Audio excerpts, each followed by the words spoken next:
I'm Ryan Newman, and since I started with Indiana Donor Network and Driven to Save Lives, I found out that some people think that they can't be an organ donor. The truth is, anyone can sign up to be an organ donor. Anyone? Anyone? Are you sure? Yeah, I'm sure. Anyone can sign up to be an organ donor. So don't count yourself out because somebody's counting on you. Go to driventosavelives.org and sign up today. But my heart's going to you, Ryan. Love that shirt. If there's one thing every car guy hates, it's cleaning the garage. Do you want to take most of the time and hassle out of that job? Then call Zone Garage of Eastern Pennsylvania and New Jersey. Agnes and her crew will have your garage, shop, basement, or even your porch looking great all the time. With unique patterns and designs, plus the ability to incorporate your logo or any artwork, your space will never have looked better. Installation is done in 1 day, guaranteed, and Zone Garage offers a 20-year warranty on the top coat. Their coatings are durable, anti-slipped, and impact resistant. Give them a call at 570-856-6067. That's 570-856-6067 for Zone Garage of Eastern Pennsylvania and New Jersey. Ever hear the one about the frog? Put a frog in a pot of boiling water and it'll jump right out. Here's my resume. But put a frog in a pot of cool water and slowly heat it up, and that frog will boil. It's a lie. But as a metaphor for us and all that we go through as veterans, real-world experience. it's a story that rings true. We make excuses for how we feel. We push everything down. We tell ourselves the lie that it's easier to stay in that boiling water, to disconnect. And some days, maybe, it is. But you've never been interested in easy. Reaching out is hard. Do it anyway. You're not alone. You've got this. You are not a frog. Find resources at va.gov/reach.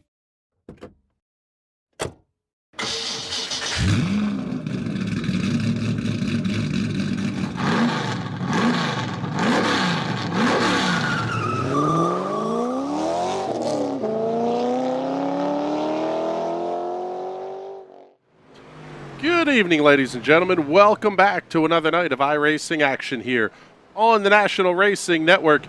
My name is Chris Graham. It is a pleasure to have you hanging out with us tonight as we are proud to be bringing you round number 3, I believe it is, of the Sim Racers Club Premiers Series, coming to you from Martinsville Speedway. My name is Chris Graham, joined in the booth, as always, by Mr. Patrick Byrne, and looking forward to a pretty exciting night of racing here tonight, and let's tell you a little bit about what you're going to see over the course of the evening here.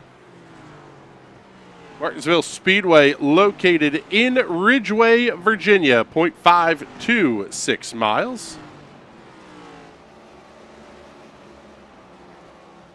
12 degrees of banking, opened in 1947, one of the few facilities on the NASCAR schedule that predates the sanctioning body, if you can believe that. Often called the Augusta National of oval tracks. Absolutely love watching the next-gen cars here at Martinsville. This is championship round number 3. Tonight's race will be 175 laps in length. Stage breaks will be coming up at lap 40 and lap 90. The big question, though, is when do we see a caution flag? That's going to be the big one. We could see a stage break caution at lap 40. We could see a stage break caution at lap 90. Waiting on the drivers' meeting to finish up here, and we'll know when that stage break caution could come. And it's going to make a big difference here in terms of how this race plays out, because the big question mark is how many stops are required. It could be a one-stop race. It could be a no-stop race, depending on how caution flags fly and The fuel window is 150 or so laps. You get the right number of caution flags, you could get to that 175 lap number. Tire wear is going to be pretty light tonight, but you are going to lose 2 laps in the pits if you come down the pit lane. It's going to be a big-time problem if you have to come down pit lane. And taking a look at the championship points as we enter tonight's race, Kevin Dick is your points leader, sitting on 103 markers. Johnny Avila only 2 points back. Roger Rios 12 back. Andrew Moore 13. Will Worsler 14. We've got a very good battle coming up here throughout this first 14-race season. We'll be down to, I guess, 11 races to go once we finish up tonight's race. In the first half of the Sim Racers Club season here for 2022. So, Patrick, let's bring you in here as practice has just concluded. We're going to have, quite frankly, some pretty interesting storylines developing throughout the night tonight. What do you think it is that we're going to see here? And actually, we're just getting the word from race control. Lap 40 will be the stage yellow. Stage 90 is going to stay green.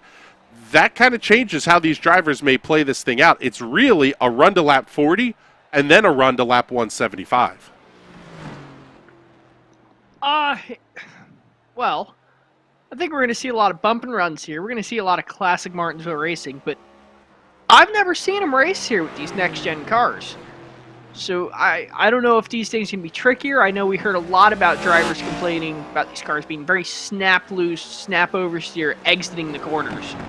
So maybe the trick is going to be diamond the corner a little bit if you want to pass somebody, get under them, and force them to have to get on that power real early.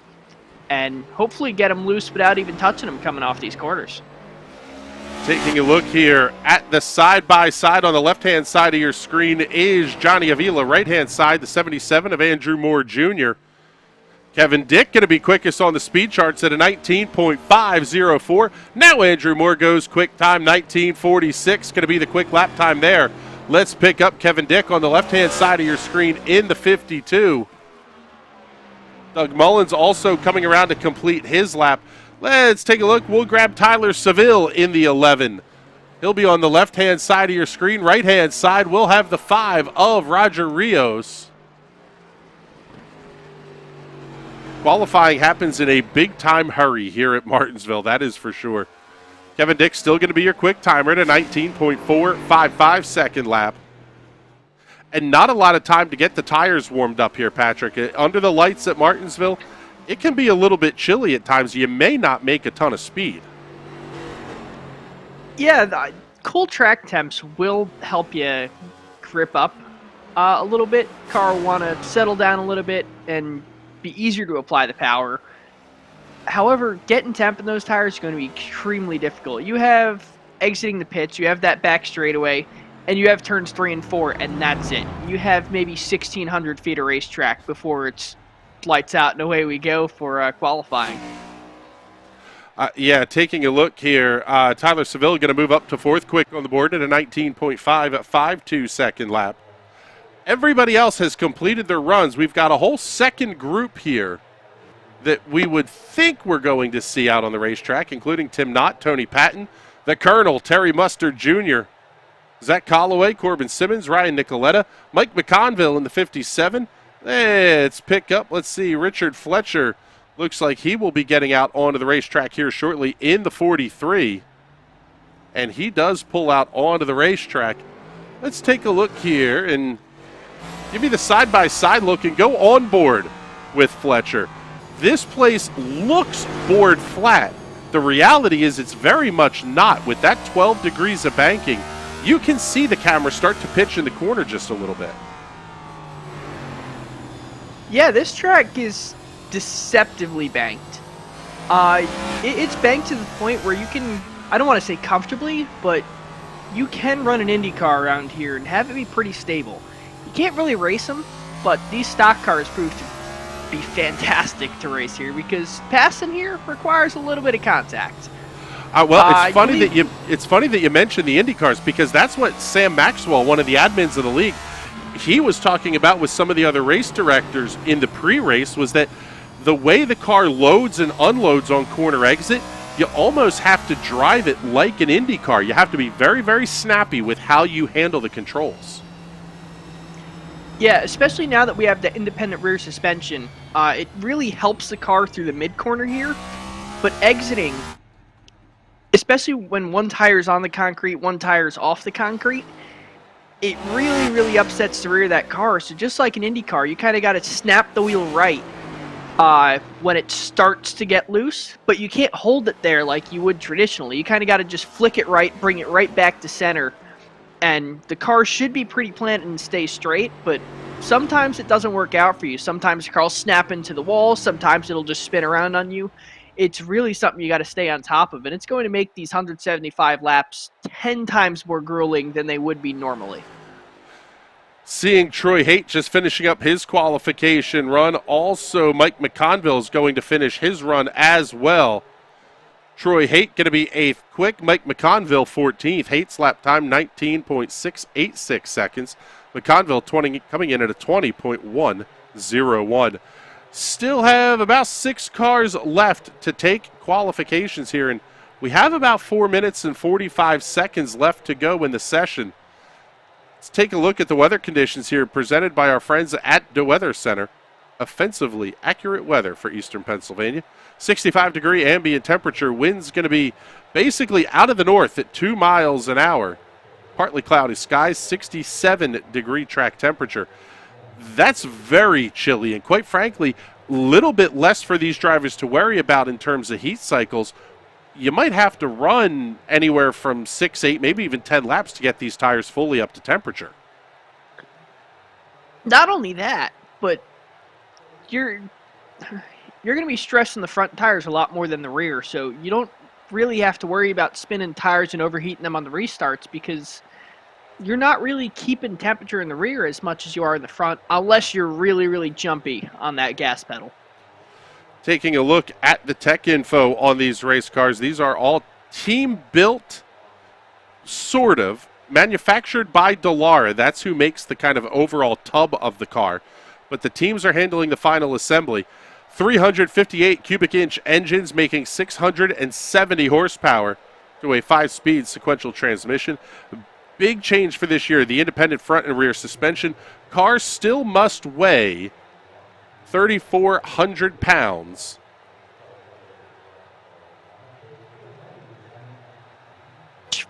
For any race car, 3,400 pounds is heavy. I mean, 3,400 pounds, that's the weight of your street car Mustang. Like, that's heavy. It's a big old girl, that is for sure. Actually, I think my Grand Marquis, big old land yacht, only weighed 200 pounds more than that. One of those things that, quite frankly, still a throwback to the yesteryears of NASCAR when they were big, heavy, street-legal race cars. As we're following along here with Richard Smith in the 23. He's already got the Martinsville stripe on the side of the race car. That's something I think we're going to see a lot of tonight here, Patrick. A lot of outside wall contact and a lot of front-to-back contact. See, the difference between the Martinsville stripe and the Darlington stripe is the Darlington stripe only goes from that right front fender to the left rear. The Martinsville stripe wraps the whole way around the car. Occasionally, it includes a body modification that either removes the front or rear bumpers, essentially turning the field into half cup cars, half modifieds, and half in-betweens. It's really an entertaining race to watch once we get to these last couple laps, just the sheer variety of cars that have been modified during the course of the race. Yes, we'll keep you up to date on the leaders in the wheel and modified tour division as well, as we're down to the final minute and a half left in the qualification session. Still have 6 cars that haven't made their way out onto the racetrack, and they will start from the back. Now, you still have plenty of time to get a qualification run in. I would imagine, though, you don't want to wait for the racetrack to get any cooler at this point. At a track like this, it's such a driver's track where if you're going to go fast here, you're going to go fast no matter what. So it's not something you need to be super worried about. It's not like your mile and a halfs where every little thing has to come together for you to get a good lap. Here, it's all about you and both your feet. Yeah, the corner exits are going to be, quite frankly, the trickiest part of this racetrack. And it's the same thing as we saw last night in the TNT Shock Series. The ability to spin the car on corner exit is actually pretty impressive because the line is so thin between making optimum speed and facing the wrong direction. It's not a lot of wiggle room that these drivers have to play with. No, and just think, we're going to see 20, 30 of these cars all trying to battle the same things nose to tail. And because of how short this track is, you could be the leader and you can have a clear track in front of you for that start. It's only going to last 2 or 3 laps before you're starting to hit the tail end of the field.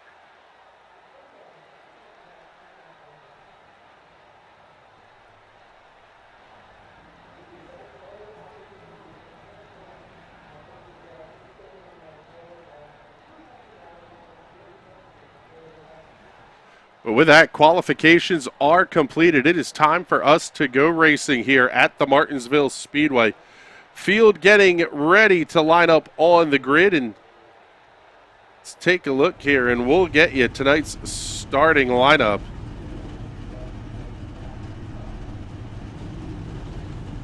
On the pole for tonight's race will be your points leader, Kevin Dick, at a 19.455 second lap time. Identical lap time to the 1,000th of a second for Andrew Moore. That's impressive. 2 very, very quick race cars here at the front of the field. Will Worsler and Tyler Seville going to make up row number 2 here this evening. Doug Mullins and Johnny Avila in row number 3. Roger Rios and Troy Haight on row 4. Row 5 will have Max Williams and Hunter Waters. Brad Allison and Justin Sumner on row number 6. Row 7 will have Ryan Nicoletta and Mike Mcconville. Row 8, Richard Smith and Richard Fletcher. Row 9, Tony Patton and Scotty Grove. Tim Knott and Zach Calloway will occupy the 10th row, the second and third cars that did not post a time in qualifications. The Colonel, Terry Mustard Jr. and Rick Javorka on the 11th row. And all alone on row number 12 will be the number 10 of Corbin Summers. Field is fully on the grid and ready to go. They'll get a couple of laps behind the iRacing safety car. And we'll see the field pull off here in just a moment.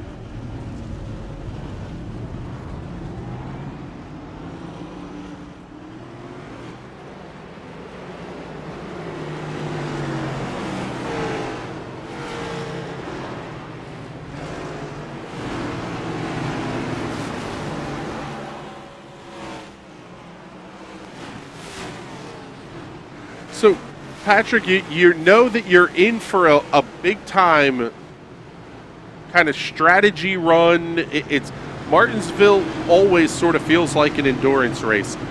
How do you mentally prepare yourself for this? I would imagine it's not easy to put yourself in that mode of, I have to be on the ball from the jump here. No, it's not, and it's so easy to go a lap down here. So you have to stay on top of it. You have to stay aggressive the entire race. If someone's slow in front of you, you got to give them the chrome horn. One tap lets you know I'm there. Second tap says move. The third tap says I'm moving you. And you got to be playing that game the entire night. The Teddy Christopher rule. Oh, yeah. Otherwise, you're not going to make it to the front. Field making their way through turns 3 and 4. Who's going to be the first one to go full punterino? We're about to find out. Green flag's going to go in the air, and as always, race fans, start of this one going to be all yours.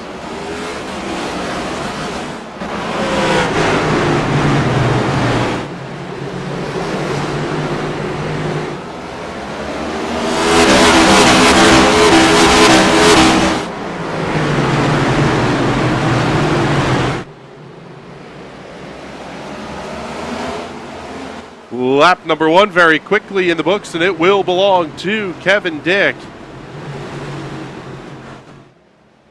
Side-by-side battle a little bit further back in the pack here. That's going to be Johnny Avila going to war with the 11 of Tyler Seville. Saw one car getting up towards the outside wall at the exit of turn number 2. Thus far, we stay green.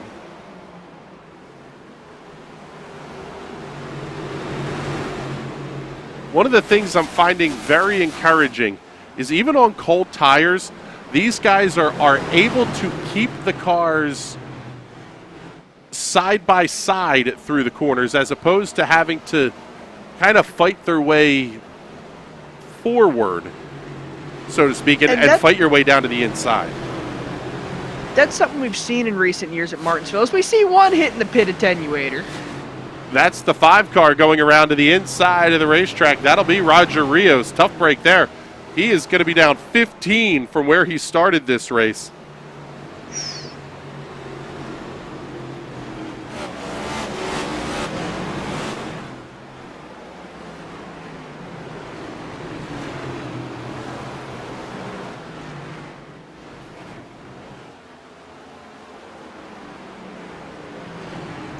Do you almost have to treat the opening part of this race a little bit like, oh, caution flag is out. Trouble on the racetrack for the first time here tonight.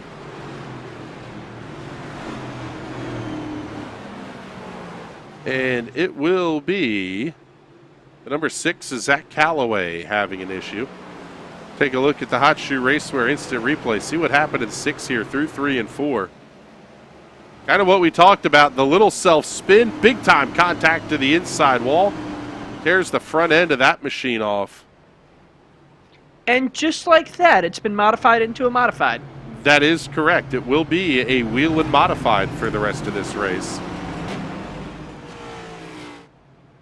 Now, I would imagine a little bit early, only 6 laps on the tires, so I wouldn't think anybody would be coming in at this point. No, I believed I was reading you only got 2 sets of tires in the box. So, I don't know if I'd want to take... I don't even think I'd be thinking about taking them this early. No. Especially if you're going to get the caution flag stop at lap 40. Take 1 set there and try to hold on to that set as long as you possibly can from that point on. Yes, a lot of cars are going to go a lap down, so if you could just keep yourself on the lead lap, make that last pit stop, maybe we get a late race caution, the worst you're going to go down to is 10th, 11th maybe, and from there, you'll have fresh tires and everyone in front of you, and you can try and push them all out of the way.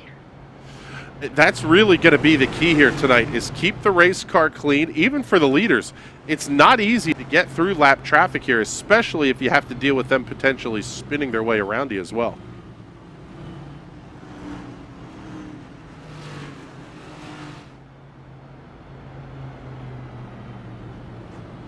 It's currently working lap number 9 under the first caution flag of this Sim Racers Club event.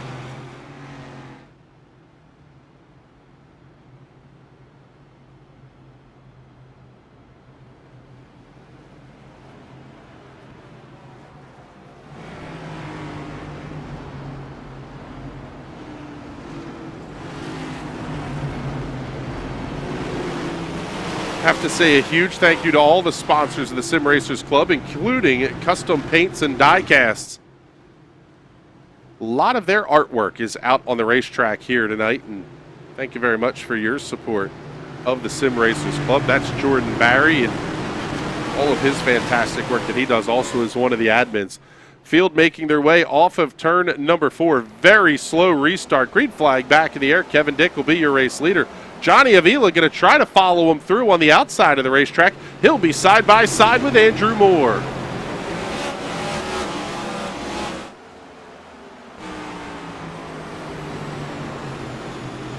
Side by side on board with Moore on the right-hand side of your screen.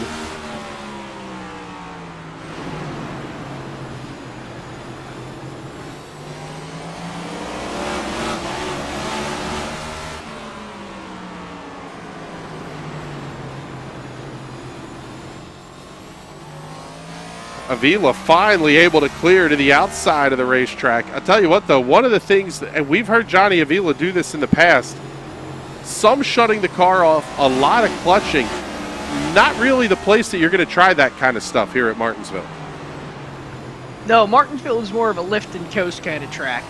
With how repetitive and how slow the corners are, you can't really carry speed, so you'll usually just end up kind of easing off the gas pretty much as soon as you hit the start-finish line.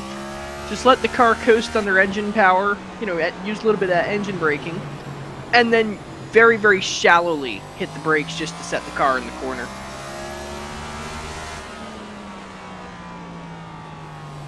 That's probably why I was about 1.1 seconds off the pace when I was testing the PM18s last night. That's not how I was driving the race car. Battle for the race lead starting. Walls, you'll go faster. Well, yeah, that helps too. Battle for the race lead was heating up a little bit, sitting right now at about 0.4 of a second here between Kevin Dick and Johnny Avila. Next fight on the racetrack is going to be back for about the 5th position.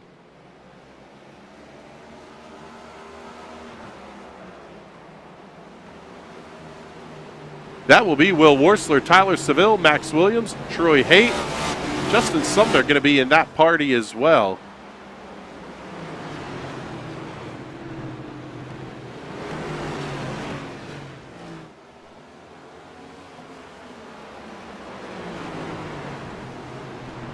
Already approaching the halfway point here of stage number 1. That is one of the things about Martinsville. As much as people talk about it's a slow, old, short racetrack, you do tick laps off in a hurry here. 20 seconds is still pretty darn quick. Yeah, the problem with sitting behind that driver's seat is turns 1 and 2 look exactly the same as 3 and 4, so you lose track of time really, really quickly. And you think you've done 1,000 laps, and then you look down and only 10 have been done. This track is absolutely grueling to race.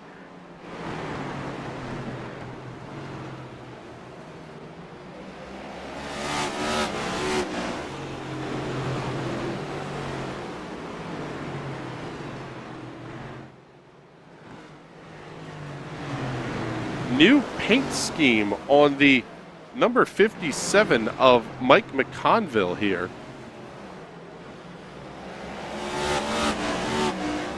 Almost a little bit of a throwback here for the National Racing Network colors on that one. Nice job there, Mike. Thank you very much.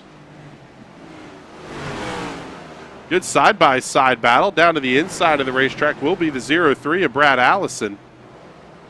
Fighting with a 28 of Troy Haight. He is easily able to make that pass.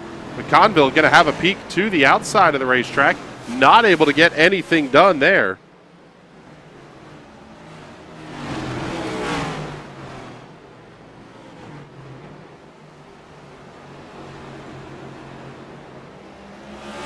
So have your leaders on the right-hand side of the screen. We'll follow along with the battles on the left here. Going to slide a little bit further up in the pack.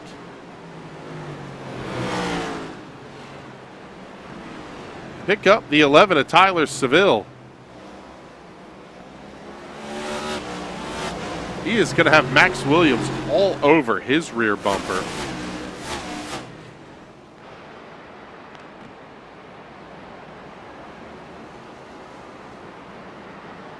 It's also not too far out the nose of the race car to Will Worsler.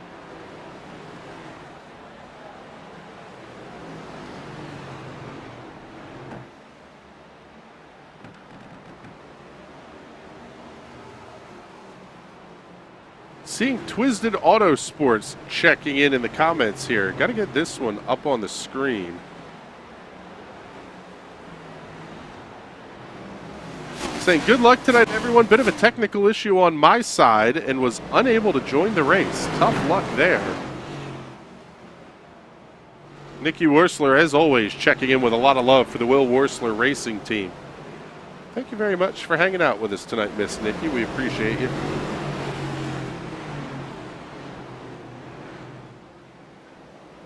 Race leaders already encountering lap traffic. Kevin Dick coming around the mangled number 6 is Zach Calloway. But at this point, he's got Richard Fletcher next up on the list. Fletcher's car has not had any major contact at this point.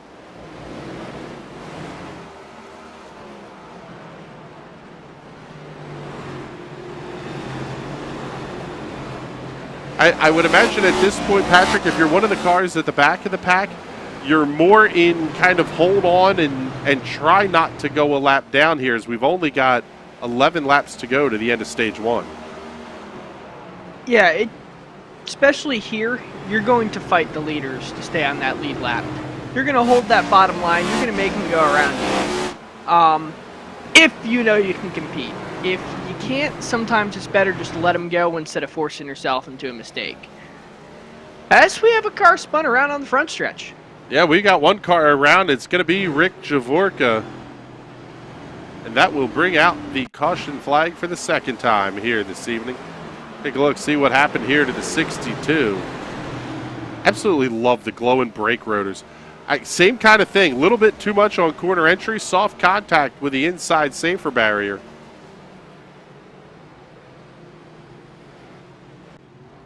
May have had an issue here for Terry Mustard. Let's see. I think that may have just been a checkup around the iRacing safety car.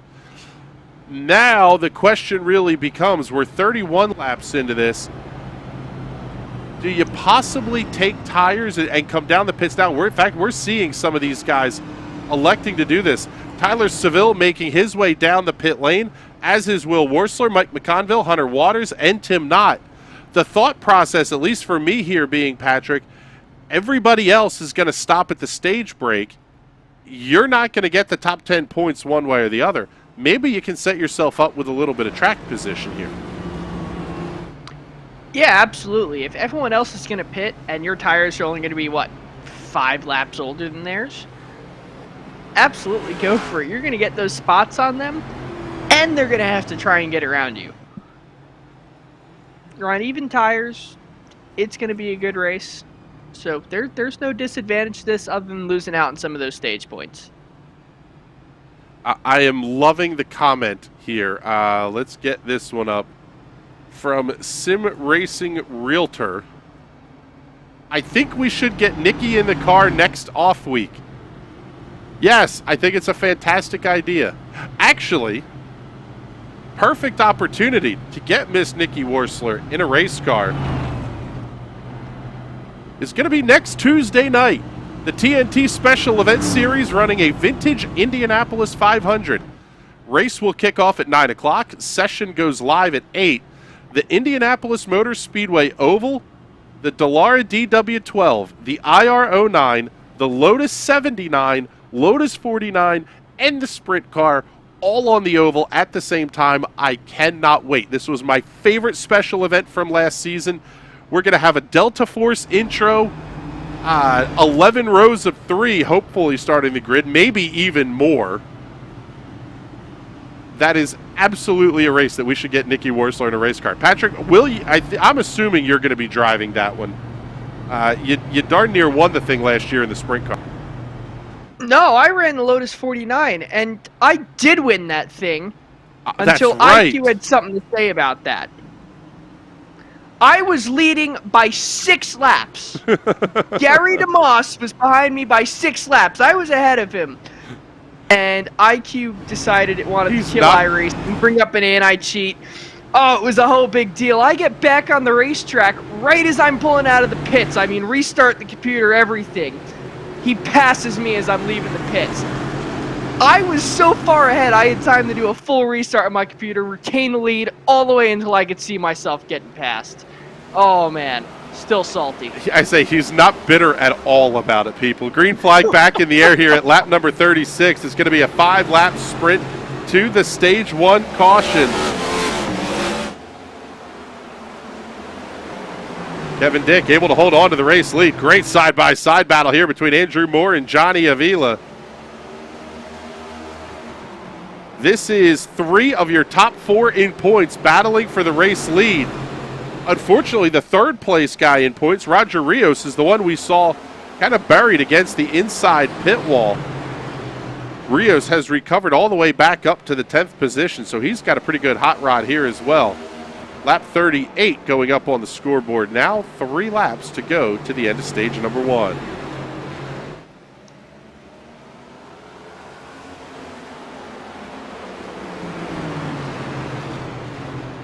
I would imagine a little bit of risk-reward going on in the drivers' heads at this point. If you're Andrew Moore, Johnny Avila, is there any real benefit to trying to pick off Kevin Dick, other than obviously picking up the points, the stage points and all that stuff? But in this race proper, no real reason to really kind of drive over your head here.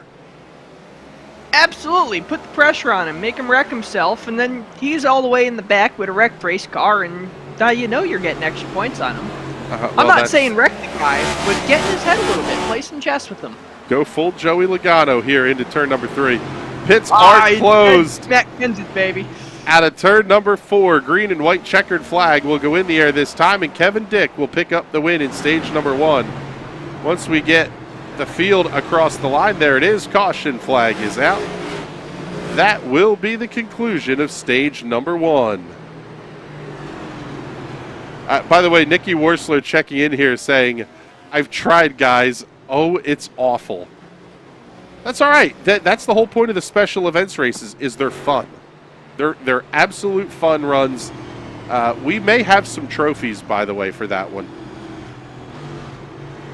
Should we better get a trophy after this one. Should we break some news here, Patrick? I think so. All right, well, let's do it after the pit stops. Wait. Yes, we are. The overhead drone cam following along with race leader Kevin Dick as he makes his way down pit road. Andrew Moore, Johnny Avila also heading in for their boxes.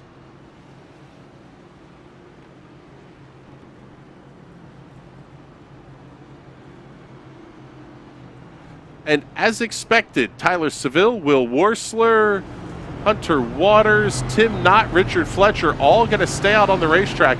I love the strategy call from Richard Fletcher. He hasn't stopped yet.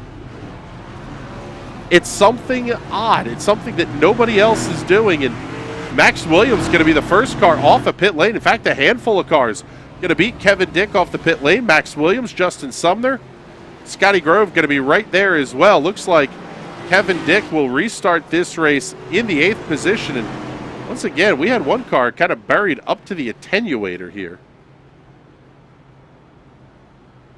We'll have to look and see who that one was.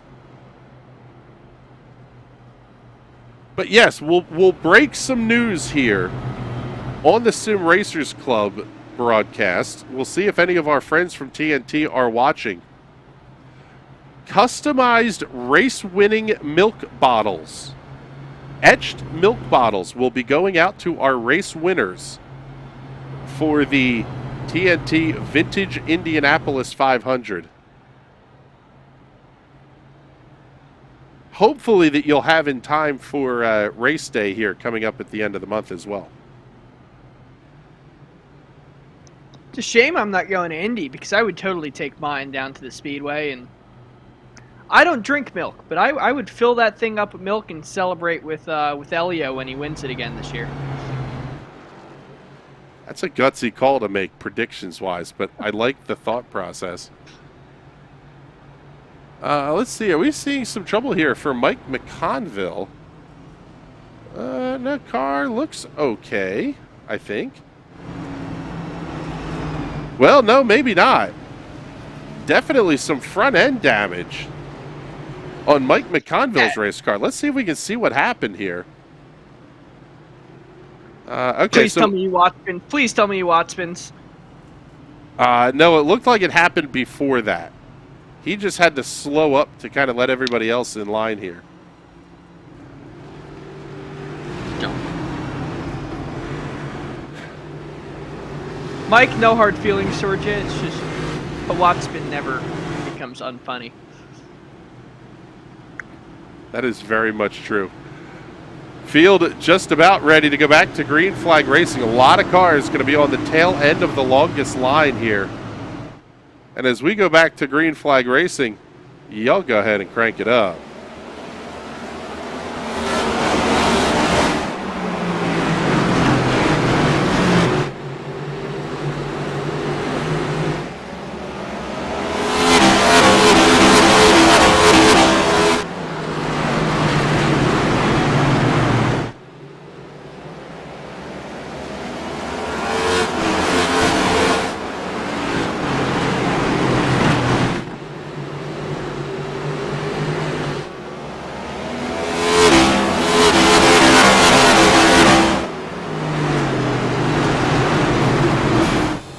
So on board here with Will Worsler running in the second position.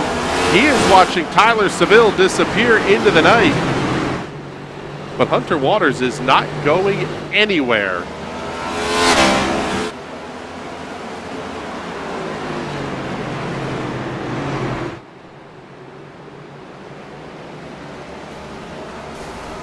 Oh, trouble. We got big mess on the front straightaway. Kevin Dick is going to be involved, as is Richard Fletcher, Doug Mullins, Justin Sumner. Oh, we got the big one here on the front straightaway.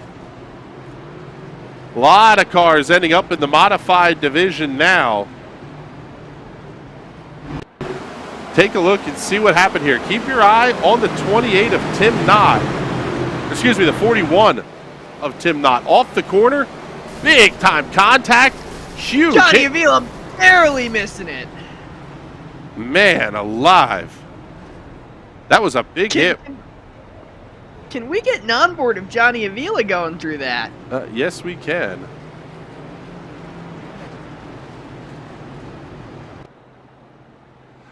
We're going to watch this one back at half speed here because I'm not entirely sure how Johnny Avila got through this. You'll see the 41 of Tim Knott. That's when he starts to break loose, makes the contact. Big hit there. Oh, man, Kevin Dick just disappears out to the left-hand side. Gotta love when that happens, when the seas part for you. But we are going to have a bunch of wrecked race cars at this point. A lot of cars we're seeing wrecked only because they had to basically come to a stop down the front straightaway.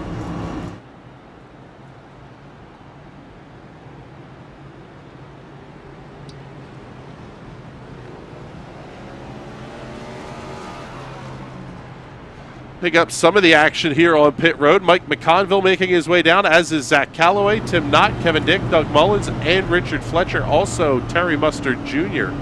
on the pit lane.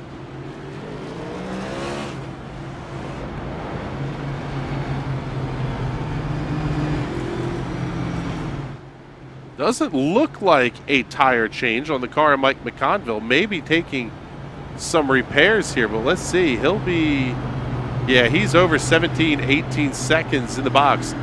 Tim Knott is making his way back out onto the racetrack already. 16.32 seconds. There he is, another of the Wheel and Tour modifieds, being followed out by the 6 of Zach Calloway as well. What I love about Martinsville, though, you're not out of the race yet. So long as you're on the lead lap, you still have a chance. As long as you can keep air in those tires and still got an engine to push them, you'll go fast around here. Seeing a longtime friend of the National Racing Network checking in the comments here. Matt Wagner saying, did someone say Indy? I'll give you a few pointers. Yes. Yeah, I tell you what, he's saying that's a byproduct of short track racing. I agree with you. Yeah, the little slightest bit loose, and all of a sudden, all hell is breaking loose around you. Short track racing is scary. The best kind of racing. I love plate racing. A mile and a halves have their role. They can be good races too. But man alive, I love me some short track racing.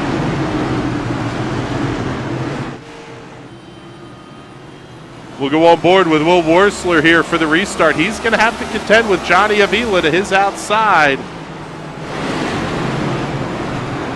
Avila's going to be right there.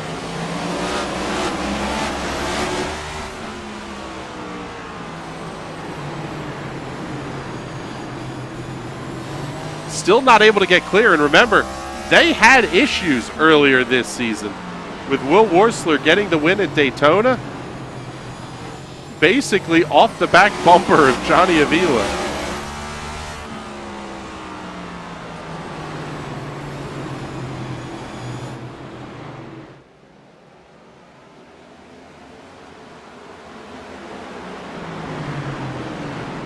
Good battle for the race lead here between Seville and Avila. One car way up against that outside safer barrier.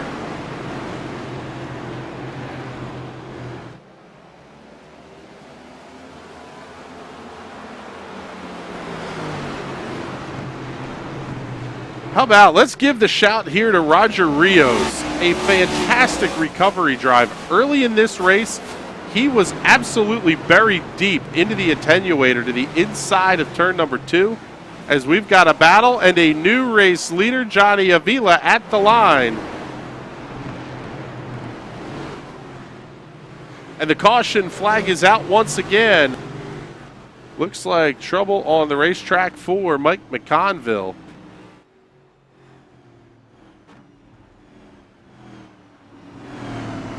Take a look at it here at full speed for you.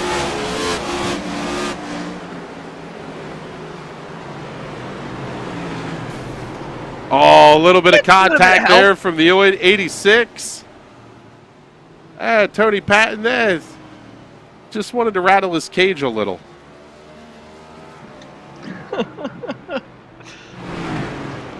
That truly is a byproduct of short track racing. That wasn't Tony Patton stuffing the car up the inside like a crazy man or something. He was getting there. Mcconville was coming down the racetrack. Call it a racing deal and live to fight another day.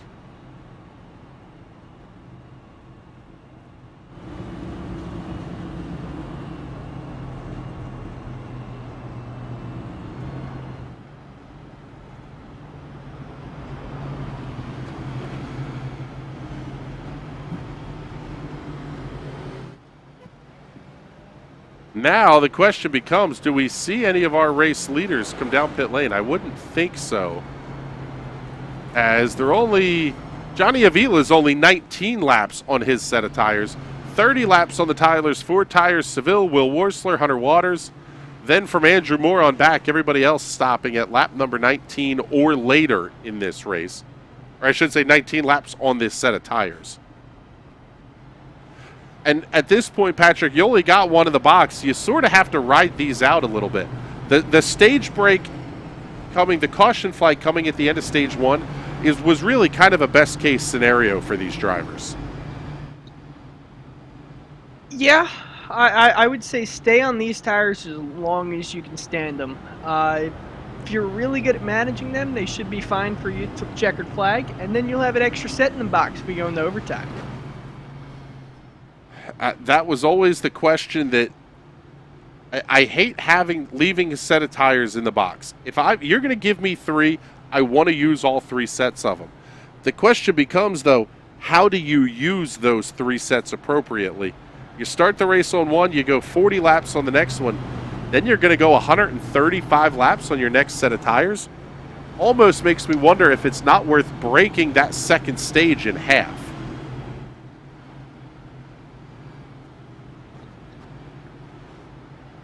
Yeah, it's a tough strategy call. I mean, as long as you're still competitive and able to stay within view of the leaders, you know there's going to be a late race caution here.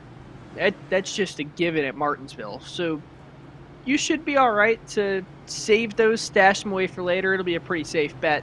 This way you can throw them on later in the race and go and get that grandfather clock. Another of the coolest trophies in sports, which, by the way, you have to take with you when you leave Martinsville Speedway. One of my favorite things is the drivers, whoever wins the race, the teams have to prep for that. Where are we going to put a crated grandfather clock when we leave the racetrack?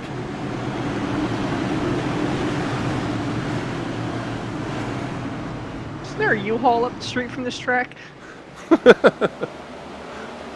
Green flag goes back in the air. Johnny Avila gets a fantastic jump. Tyler Seville, Hunter Waters going to be side by side off of 2. It'll be Seville picking up the spot. Waters now going to have to deal with Will Worsler on the inside of the racetrack, but Worsler not quite close enough to stick the nose in.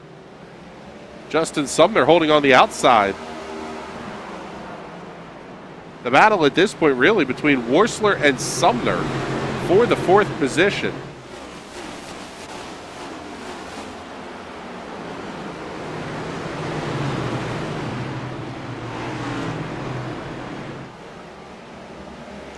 Oh, man.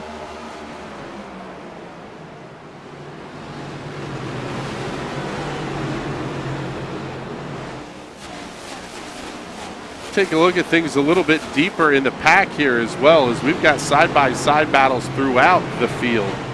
Mike Mcconville up on the outside of the racetrack. He is currently fighting with Brad Allison as Johnny Avila sets a new fastest lap of the race.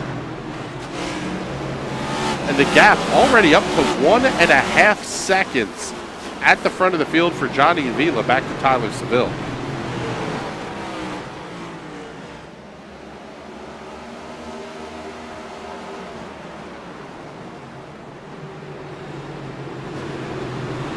Roger Rios going to work on the 28 of Troy Haight. That's in the big box on the left-hand side of your screen. Oh, one car going around big time into the wall. I believe that's going to be Richard Smith. That car was squirrely loose and all over the place, and we stay green. That's a little bit surprising there, but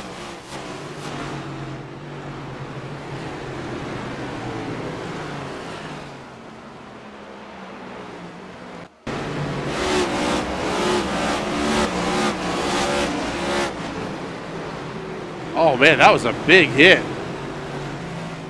Everybody able to stay straightened up though, and Richard Smith bounces it off the inside wall. As we said, we're going to stay under green flag conditions here. Johnny Avila is long gone, 2.6 seconds up. It's going to be almost another full second between Tyler Seville and Justin Sumner. Going to go all the way back to Andrew Moore to find the first battle for position, as he is right up the rear deck lid of Will Worsler off of 4.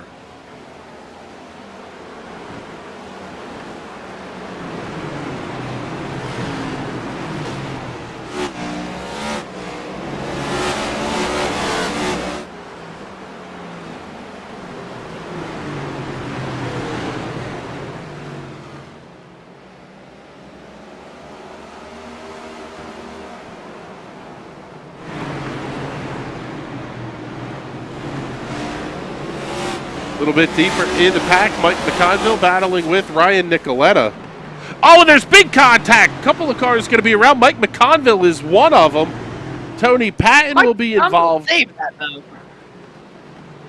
That was a Save of the Year candidate from Mike Mcconville.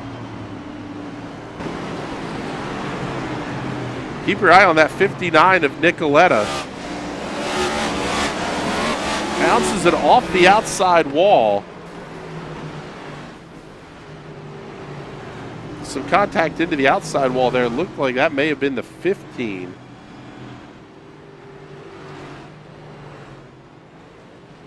Take a look and see if we can see what happened there.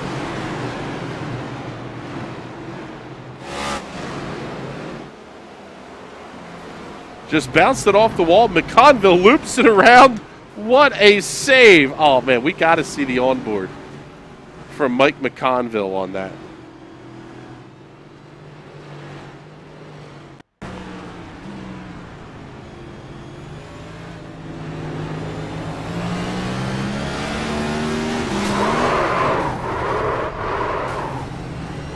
Doesn't even turn the steering wheel to the end. Just knows what to do with the pedals. Car comes right back around, and away he goes. Oh, that was fantastic. Well done, Mr. Mcconville. We'll give you that one here. Now, Patrick, I would imagine if you're going to play the strategy game here, now's the time to do it. We're at lap 78, 12, 13 laps away from the end of stage number 2. You could make your final pit stop here under this caution, and we're seeing Tim Knott, Zach Calloway, Terry Mustard, and Ryan Nicoletta all in the pit lane. No, I say stay out. Get those stage points. If you're towards the front of the field, but I'm thinking if you're somebody like a Mike Mcconville, Roger Rios especially, those two guys have shown some speed tonight. Maybe you play the undercut game a little bit and just use the cautions that are inevitably going to come to pick you up a little bit of track position.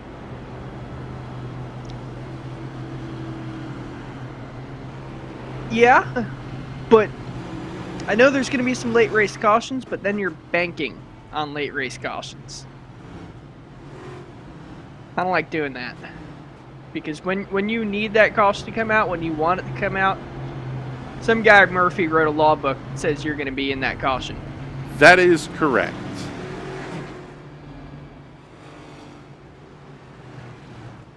So let's reset the field for you a little bit here as the field gets the 1-to-go signal. Johnny Avila and Tyler Seville will be on the front row for this restart. Will Worsler and Justin Sumner on row number 2. Andrew Moore, Hunter Waters on row 3. Troy Haight, Mike Mcconville on row 4. Roger Rios and Brad Allison on row number 5 for the restart.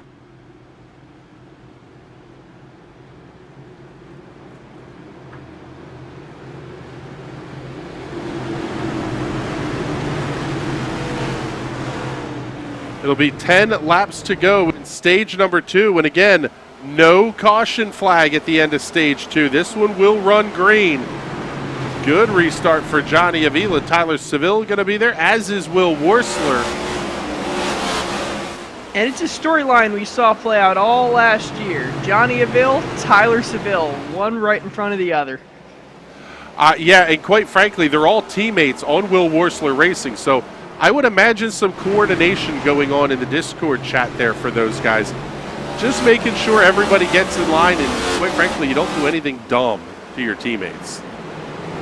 Yeah, that's why normally you don't want to start on the outside here, but I'm sure Tyler Seville let Johnny Avila take that outside. This way they can guarantee him, Seville, and Worsler can all be single file and just run away from the field here.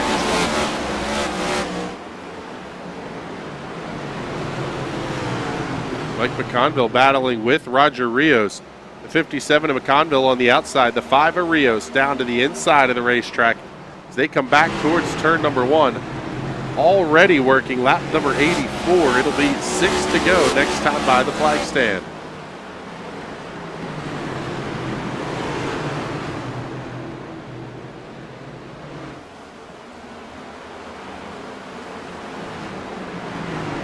Will Worsler having to contend with Justin Sumner down to the inside, and Worsler's going to get hung out. Andrew Moore will come past as well.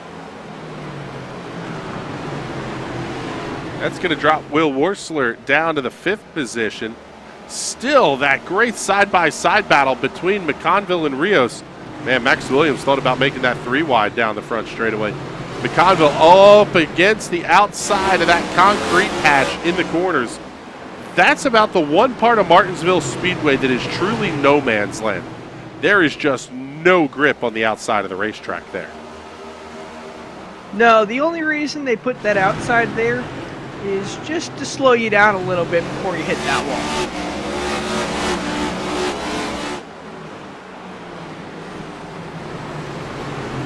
wall. Go on board here with Troy Haight.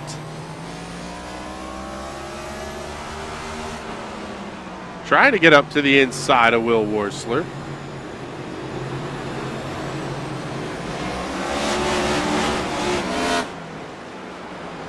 Better keep an eye out, though, because he's going to have Roger Rios right up behind him as well.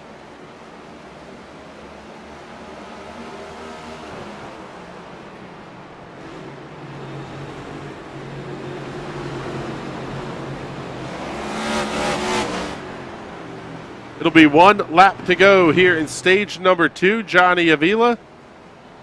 Just 1 more half mile to go to pick up the stage points. Here at the conclusion of stage number 2. Avila, Seville, Sumner, Moore, Worsler, Haight, Rios, Waters, Williams, and Allison. Your top 10 as they run right now. Green and white checkered flag is in the air, and Johnny Avila gets the win here in stage number 2. Best battle on the racetrack right now still going to be between Will Worsler, Troy Haight, Roger Rios there as well. See the 7 a little bit up to the wide side of the racetrack. That's Hunter Waters. He's able to tuck back in line.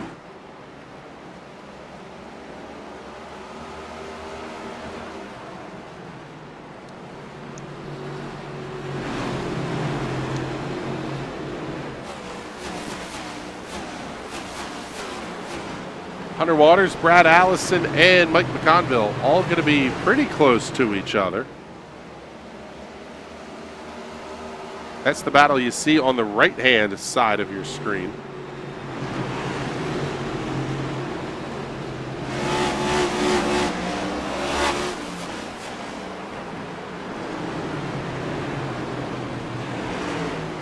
And once again, Johnny Avila starting to check out here. The lead up over 1.5 seconds now over Tyler Seville. Andrew Moore holding on to third. Sumner and Worsler will complete your top 5. We have Max Williams and Troy Haight battling side by side. Back in the pack, it's going to be Mike Mcconville having to fight with Hunter Waters. He'll be able to hold on to the position for now.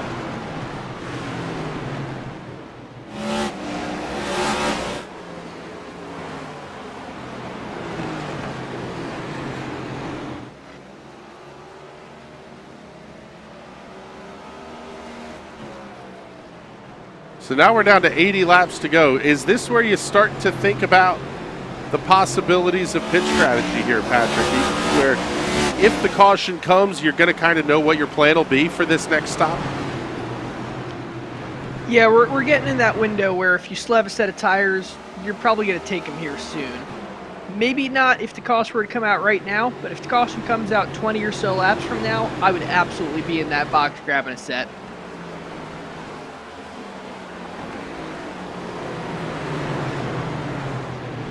On board now with Roger Rios.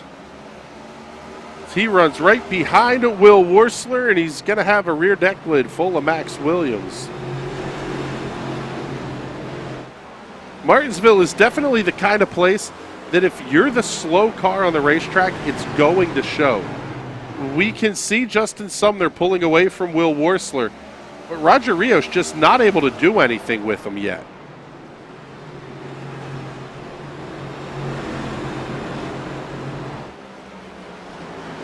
Looks like he's starting to get by him. Will Worsler has been putting up a fight on that outside, though. Let's see if he can do it again. No, I'm starting to think that tires on Will Worsler's car are starting to go away because he's getting hung out to dry a little bit. Yeah, you can see he is really pushing bad on corner entry as well.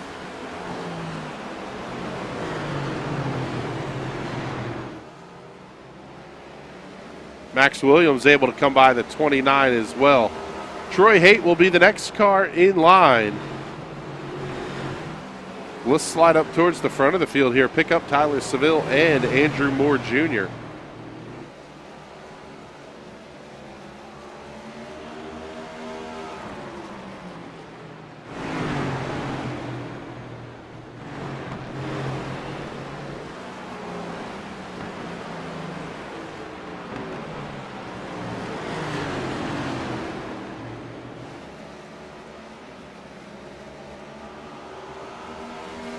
Even that battle starting to settle down, so we'll move a little bit deeper in the field.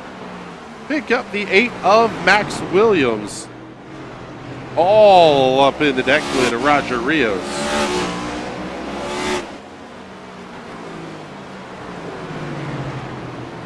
Now I guess the other part of the question that comes into play here, at what point do you have to start to think about undercutting the race leaders? Now, I would definitely say if you're going to go for the undercut, the only problem with the undercut is there can't be a caution that comes out. We have to go green flag the entire way because the caution just levels out the playing field. For the undercut to work, you need to get that huge jump on the new tires now, make up all that time that the leader's going to lose staying out on old tires.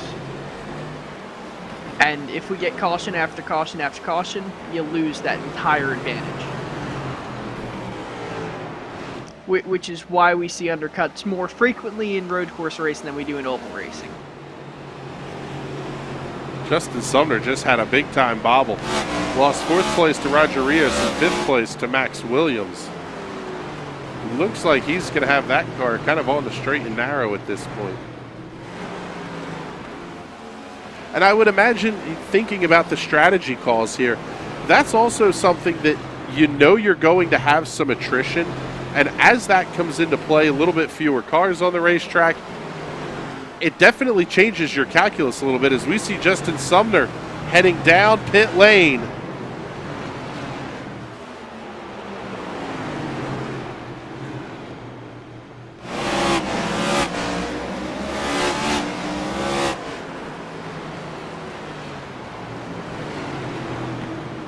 So we'll follow along with a pit stop here for Justin Sumner. He'll be the first car to get to his box. You can always tell which drivers are listening to the broadcast when they follow my strategy calls. I am not responsible for you losing this race. Yes, you are. Whether you have nothing to do with the outcome or not, and to tell you what, he is there for a long time on pit road as well. I wonder if he was speeding coming in. Let's see. No, I don't think so. Let's see. Sumner just now making his way back out onto the racetrack. 29.45 seconds. That almost sounds like it was a damage repair of some sort.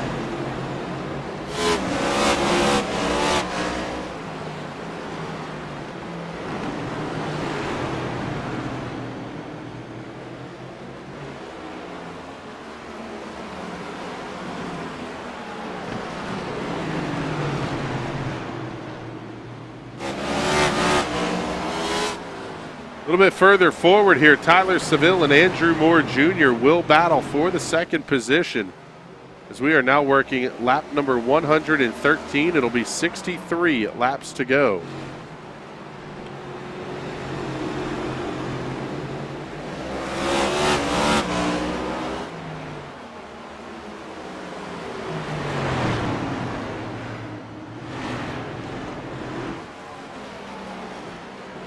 Back traffic getting cleared up and out of the way. One of the things we now have to keep in mind, Patrick, is the prospect of green flag pit stop starts to look more and more likely here. Pit entry at Martinsville is not an easy thing to do. You almost have to start entering pit road as soon as you exit turn 2. Yeah, these straightaways are only 800 feet long. So that's not a lot of time to get that car slowed down. And you can see there the yellow code. That marks the start of the pit lane speed limit. 35 miles an hour around 80% of this racetrack is an absolute eternity, which really is why you want to try to make as many of your pit stops under yellow as you possibly can.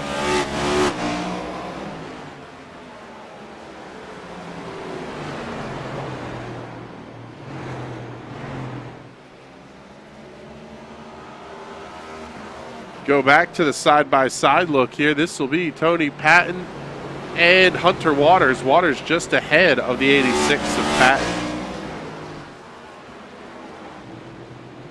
Show you your race leader as he works his way through lap traffic as well. I guess the other possible strategy call here, Patrick, is you made your pit stop, you got the fuel that you're going to need to get to the end. Maybe we just don't see another stop. Yeah, especially if you're up front, it's very risky to take a pit stop because you're going to go 2 laps down. And 1 lap down is hard enough to recover from, but 2 laps down is incredibly hard. Even if you're on fresh rubbers, you still got to get around those guys in front of you, and you got to do it twice for the whole field. It is almost impossible. I say almost because I think Jeff Gordon did it a couple of years ago. No, more than a couple now. Well, the other thing that comes to mind here is that the tire wear is not really a huge difference maker here. Best lap of the race for Johnny Avila, a 19.465. Last lap time, 20.053. The lap times are off by about a half second. However, it's not like you're talking about losing 1, 1.5, 2 seconds like we see at some of the mile and a halves. Now, you got to remember, though, you're talking about a half a second at Martinsville, where you're going to do 2 laps, 3 laps in a minute. So that half a second a lap, you're covering a lot more laps versus a second at a mile and a half, where in that same mile and a half, you've made up a second and a half over the guys in front. So It works its way out, but it's just the problem of you have to get around all those cars, and there's not a ton of room to do it here. From the Luck's Gotta Change Sometime department, Doug Mullins checking in the comments, driving at some point during the race tonight here as well, but saying, I think I maybe just begin the races here in the chat. It's where I end up anyways. Maybe a little bit too hard on himself. Matt Wagner checking in a little bit ago saying, no strategy here. My main goal is to survive. How much of that comes into play, especially at a place like Martinsville? Matt Wagner is obviously not a race car driver. Don't mind his championships or anything. Because race cars drivers don't have brains. We have no survival instinct. We take that right out, throw it out the window. Your goal is to win this race, and you're going to use up your car and get it done.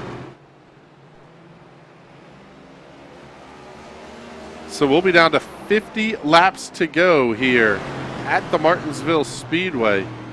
Johnny Avila holding a 3.23 second lead over Tyler Seville. Andrew Moore running in the third position. Roger Rios and Max Williams will complete your top five. Mike McCullen checking in from the race car in the comments. This one coming in a little bit ago as well, saying 57 out of tires. Yeah, if you took your third stop already, you basically made the bed that you're going to sleep in at this point.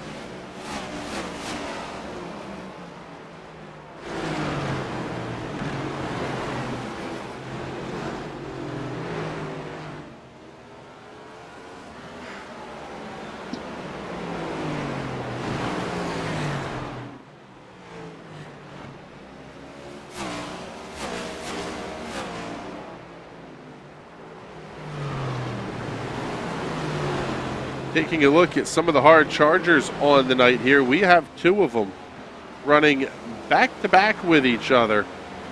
Zach Calloway in the number 6. He is up 8 positions to run in 12th. The Colonel, Terry Mustard Jr., up to the 13th position. He is also up 8. Tony Patton up 6. Mike Mcconville up 5, as is race leader Johnny Avila.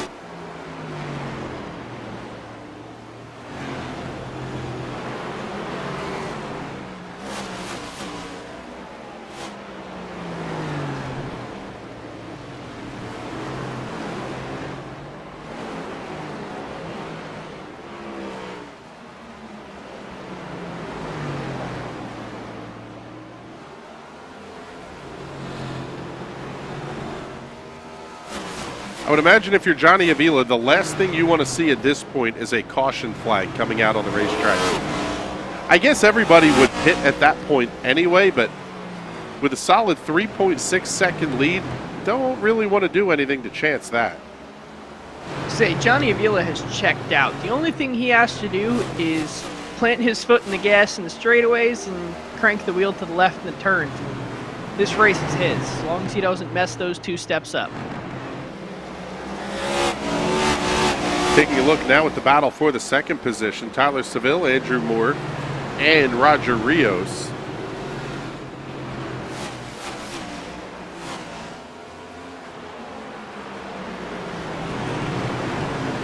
They will have the number 6 Whelen modified of Zach Calloway just ahead of them.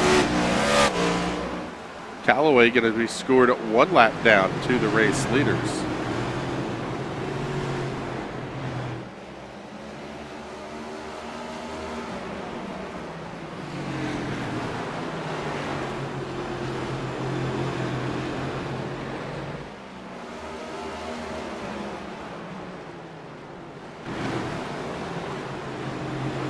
And these are the closest fight right now on the racetrack. Max Williams, Will Worsler, Brad Allison, about 0.3 of a second apart.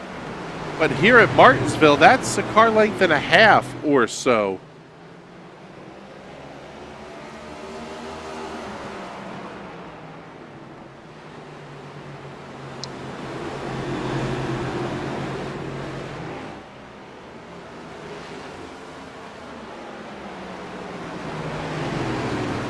Tell you what, we haven't done one of these in a while. let's let you fans at home, y'all go ahead and crank it up.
Working lap number 142 of 175. Let's pick up your race leader, Johnny Avila, as he works his way through traffic. Already lapping up to 10th place, Mike Mcconville. Hunter Waters and Troy Haight are right there as well. Hunter Waters in the 7 will be the next car to go a lap down. This really starts to kind of complicate the math a little bit here, Patrick. If you're one of these cars that are now a lap down, you know you're going to have the lucky dog that come into play, but it's almost like you need to make the pit stop, I would think. Or at this point, I don't even know what the strategy becomes if you're the cars that are a lap down. If you're a lap down, you can't afford to pit if the caution comes out. You got to stay out and hope all those little lap cars pit. If you're the lucky dog, however, that's a free pit stop too. Hopefully you're the lucky dog, you're Mike Mcconville sitting there, and you still have an extra set of tires in the box.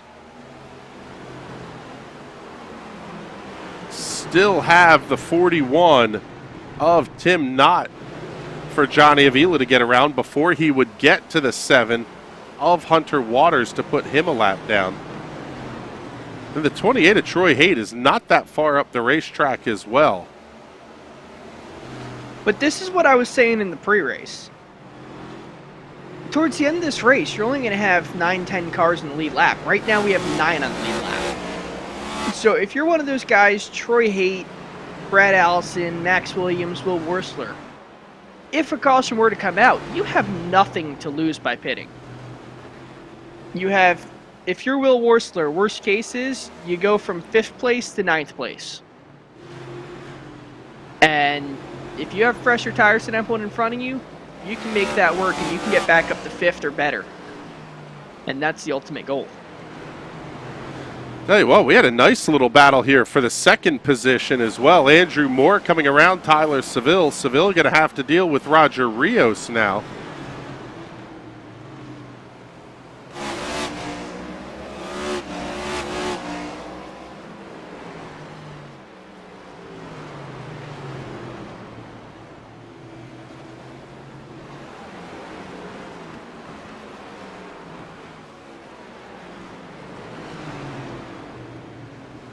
So we're going to be down to 25 laps to go next time by the start-finish line. Take a look here at the upcoming schedule for the Sim Racers Club. Next week, it will be the Richmond Raceway coming up on May 16th.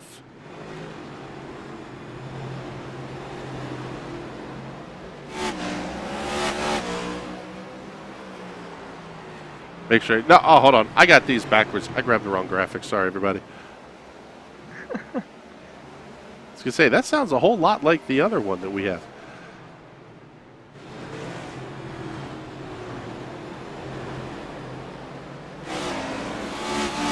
Now we'll get the right one pulled up for you. Coming up on May 18th, 1 week from tonight, it will be the Dover Motor Speedway for a 150-lap feature event, followed by Darlington Raceway for 125 laps on May 25th, taking off June 1st, which is right after the Memorial Day holiday, and then we return for the Oval at Kansas Speedway for 117 laps on June the 8th.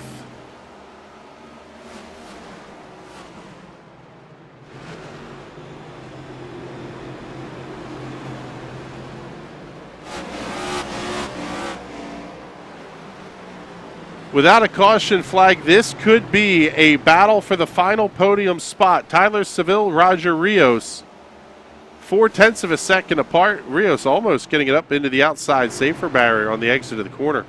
A little bit interesting here to see different styles of cornering here.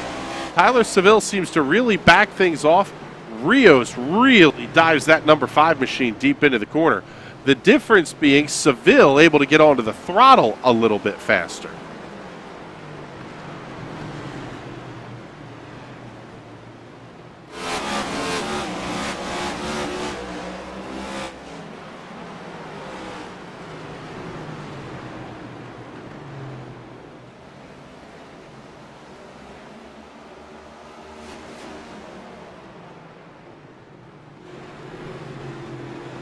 Another good fight here on the racetrack will be between the 8 of Max Williams and the 03 of Brad Allison. They are battling for the 6th position, but running about 11 seconds behind race leader Johnny Avila, which at 20-second lap times is about half the racetrack at this point.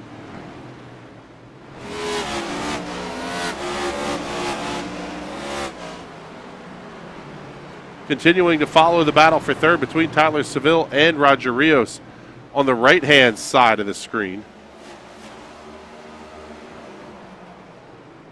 Already down to 17 laps to go here at the Martinsville Speedway.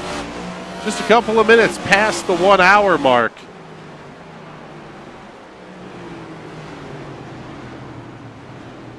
But at this point, these are really the only 2 battles for position on the racing surface. Swap things over. We'll show you that battle for a second on the left-hand side of the screen.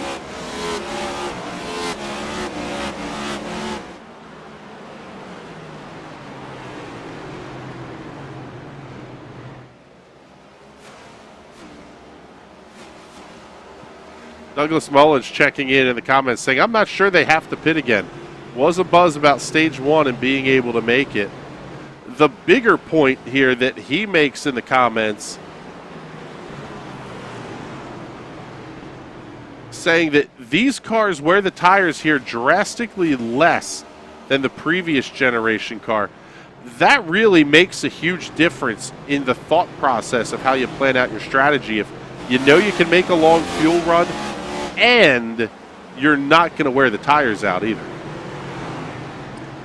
Yeah, I mean, that independent rear suspension really, really helps out because you're not sliding the rear as much. You're not skipping the inside tire. And really, the more rubber you have on the ground, the better because it's all going to wear just that much less, especially at a track as demanding as Martinsville. Another reason I can think of for pitting, though, is just to give yourself a break. Just to take that, mental second just to kind of set back, get out of the rhythm, because sometimes getting out of it can help you get into the rhythm even better. Sometimes you start to lose the rhythm, you start to get lazy, and that's when mistakes happen. So if you have an extra set of tires, caution where to come out. Maybe you just want to come down pit road, just give yourself a mental refresh, and then get back out there ready to go out for some more. Yeah, I mean, we're picking up race leader Johnny Avila here. He's already lapped up to 8th place Troy Haight at this point, and it'll be 10 to go next time by the start-finish line. At this point, I would assume even if you have the extra set of tires in the box, you're not coming down pit road. Maybe, I guess. With only 9 cars on the lead lap, the worst you're going to start is inside of row number 5.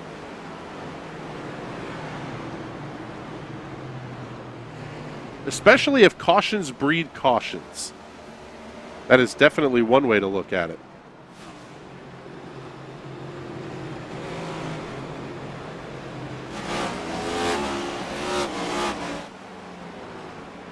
Down to 9 laps to go here, following along with Tyler Seville as he snakes his way through lap traffic, but he's lost second place Andrew Moore. That gap 2.2 seconds, and it's about 0.8 of a second between Seville and fourth place running Roger Rios.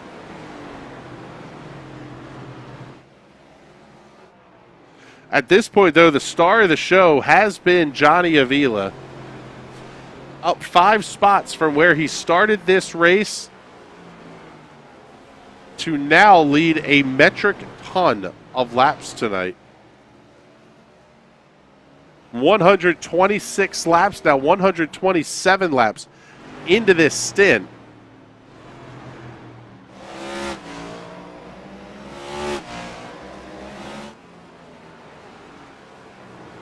Run through our cars out of the race here very quickly. At the back of the pack, finishing in the 20th position tonight, will be Rick Javorka.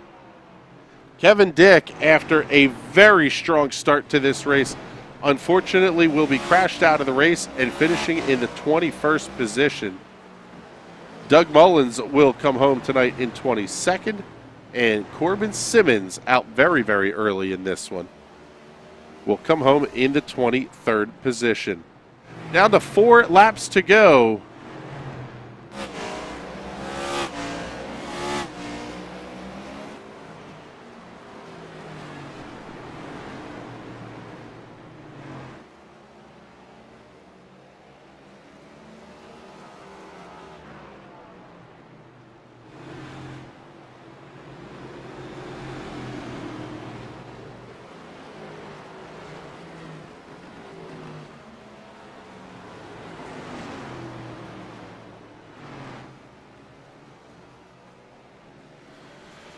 It'll be 2 laps to go this time by for Johnny Avila.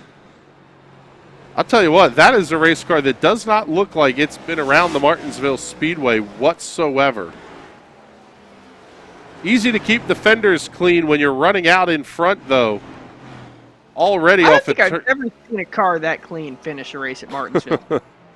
White flag is out, 1 lap to go here at the Richmond Raceway, and Johnny Avila has put a hurtin' on this field right now, leading by almost 3 seconds over Andrew Moore Jr. through 3 and 4 for the final time. Checkered flag goes in the air, and Johnny Avila gets the win at Martinsville. Andrew Moore going to come home in the 2nd position. Tyler Seville will round out the podium. Roger Rios and Will Worsler complete the top 5. Only 7 cars remaining on the lead lap here at the end of this one.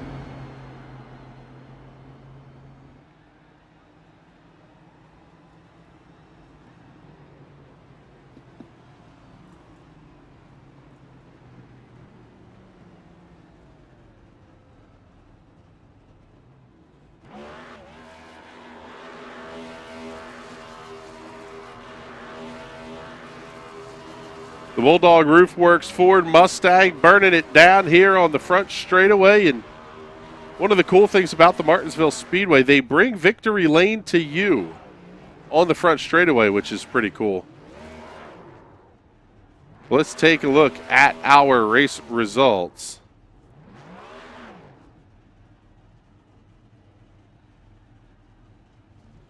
Johnny Avila getting the win by 2.6 seconds over Andrew Moore.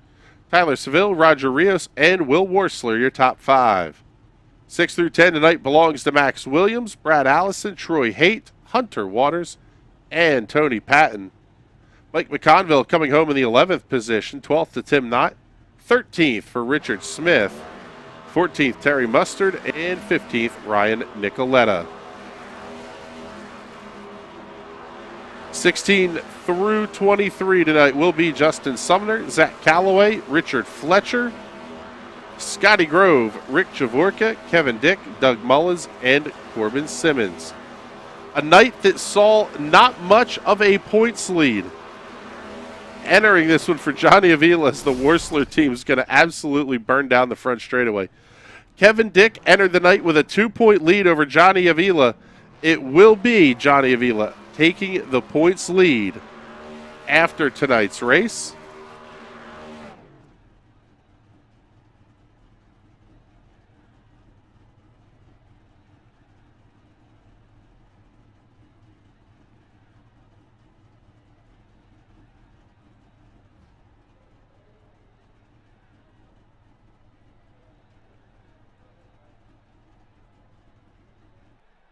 With that, it is about time for us to get our Victory Lane interviews underway. Absolutely love the random engine grenading there for Tyler Seville. That was fantastic. Let's kick things off in Victory Lane here this evening. A fantastic win for Mr. Johnny Avila. And oh, man, let's get the server mute turned off here. Johnny, congratulations. That was a really, really dominant run. Did you see that kind of pace in the car as you were getting ready for things tonight, or what was kind of the thought process there? No, I was honestly just planning to survive. I really got to thank my teammates, like everybody, Tyler, Will, Hunter, AJ, Doug. They all, I haven't had a lot of time to prep for this race because I've been trying to prep for Road to Pro. So tonight I just joined the session with like 10 minutes left to practice. They told me what I needed to do with the car, braking points, all that, and just went. So to have this kind of night, I'm shocked. That's even more dangerous for this field at that point. If you're going to be able to just jump into the race car almost blind and put on that kind of a show tonight, what does it make you think here? I mean, you're going to leave with the points lead with the issues that Kevin had. Man, this is it's starting to shape up like what we saw one season ago here in the Sim Racers Club, just with even tougher competition, if we can believe that. Well, I don't know, but Kevin was really fast. It's unfortunate that he was caught up in that wreck because if he was still in front of me, I don't think I would have been able to pass him. Like that first run, I tried moves, I couldn't do anything to get alongside him. Well, and you made the big mention of your teammates and the thank yous there. One of the things that we noticed on the restarts was what seemed to be a lot of coordination between you guys to make sure everybody was in line by the time you were getting to turn one, and you really weren't leaving doors open for anybody to put up a big move. How much of a role did that play in the win tonight as well? It was huge because the moment you're stuck on the outside and like people start freight training you, it's over. So the fact that I was lucky enough to have my teammates around me, and then we could all talk so that we could put ourselves in the best position possible to move forward with the race, help relieve stress, I think, on everybody, because these restarts can get hectic. So, well, I'll tell you what, but it was a really, quite frankly, incredible performance tonight. I can't believe there is not a mark on that race car leaving Martinsville. That tells you how good the car was. Congratulations on picking up a big win here in the Sim Racers Club Premier Series, and make sure you get all those sponsor plugs and thank yous in. Yeah, I got to thank Bulldog Roofworks being on my hood for the second season, so that's always great to have. Got to shout out you guys in the booth. This race is going to be a blast to watch back. I'm sure of it. All the admins. It's nice seeing this league grow because, like, when you go to Martinsville, field counts can kind of drop because, like, it can be kind of hectic. And the fact that we had as long of a green flag run as we did just shows the amount of talent that we do have in this league. So just got to thank everybody.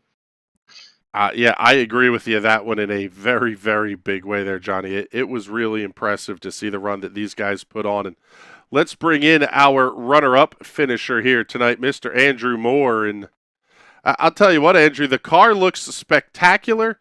All in all, not a bad night. Another very clean race car. Talk us through kind of how the evening went for you. And I mean, really, not much more you can ask for. Johnny got away and was sort of best in class. So kind of second might have been the best you could have been hoping for.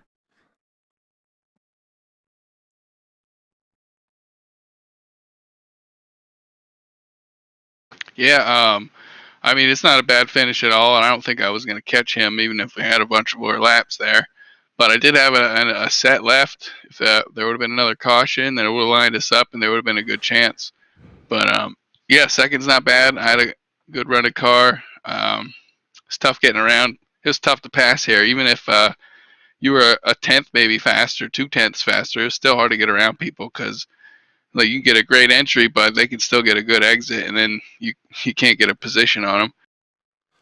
How much of a role does that thought process of trying to save your tires and wanting to have the extra set in the box for the late race caution, how does that change the way you have to drive the car knowing you could possibly get a really long run like we saw to close this race out? Yeah, you can definitely push it in a little harder and come off a little harder and start getting that rear warmed up a bit, and that's when you can see a lot of guys starting to yaw out a little bit on exit. It's when they were pushing just a little bit too much. Well, I'll tell you what, bud, very nice run tonight and a very good points night for you as well, so congratulations on that. And before we let you go, make sure you get all those sponsor plugs and thank yous in. Yep, congrats to Johnny. Shout out to Pine iRacing, Jordan, any friends or family that's watching, my brother. Thanks a lot, guys. All right, buddy, there you go. There's Andrew Moore, your runner-up finisher tonight. And let's bring in our third-place finisher, Mr. Tyler Seville. And I'll tell you what, man, that was you had a heck of a battle going on there with Andrew, then with Roger. That had to be a lot of fun here to run that many laps clean at Martinsville as hard as you guys were fighting. Yeah, I was at a little bit of a disadvantage because I had a little bit older tires. But I knew I didn't have anything for Johnny, so I told him to run out there as far as he could. I would do my best to hold up Andrew and Roger. But Andrew got by me, and thankfully I was able to hold off Roger. This is another very big points night for you. After last week where you gained 12 positions in the points, picking up a third-place finish here tonight is really going to start to get you towards the front of the field. Do you see this as kind of one of those momentum-type races? I mean, you're bringing home a clean race car from Martinsville. You pick up a bunch of points. Now we've got more kind of Dover and then the 1.5 miles to look forward to. Yeah, Martinsville and these types of short tracks are always my big question mark because it can be hit and miss. You never know how the races are going to go. Like, I don't think anybody would have predicted that we would have went from lap 40 to 175 green. So yeah, this is some good momentum to carry into some of these 1.5 mile tracks, which is right in my wheelhouse. All right, buddy. Well, congratulations once again on the third place finish here tonight. And before we let you go, get all those sponsor plugs and thank yous in. Yeah, shout out to Huntington Bank and Arch Telecom for my sponsors. And then shout out to my team. Congrats to Johnny on the win. Will and Hunter had good runs, and Doug's bad luck just continues. And shout out to Richard Fletcher on his run tonight, and then shout out AJ. He had to miss tonight, so we're looking forward to getting him back next week. All right, buddy. Thank you very much. We appreciate you checking in with us here. And man, I'll tell you what, Patrick, that race was a lot of fun. Never in my wildest dreams did I think we would have a 133 lap green flag stint here at Martinsville. I didn't think that was possible here. I thought. This being a NASCAR race, there would have to be a mandatory debris caution or something. It goes to show the caliber of the drivers in this league. Sometimes iRating can be deceptive. This is a 25-85 field, so not exactly slouches by any stretch in terms of official rating. The reality is, though, we saw some very, very talented drivers out here tonight. Yeah, the only thing iRating measures is how often you race in official races. And a lot of these league guys, they don't race in officials very much. They stick to the leagues. The racing is much cleaner as we see here. It's fantastic. You're with a good group of guys. You know everyone. You know, if you wreck one guy one week, he's going to be there the next week to wreck you back. So you see a lot less of that kind of disregard for other drivers in the leagues than you do in the official races. Yeah, I agree with you on that. And actually, I'm going to use that, by the way. That the reason my iRating is in the triple digits is because I just don't run officials.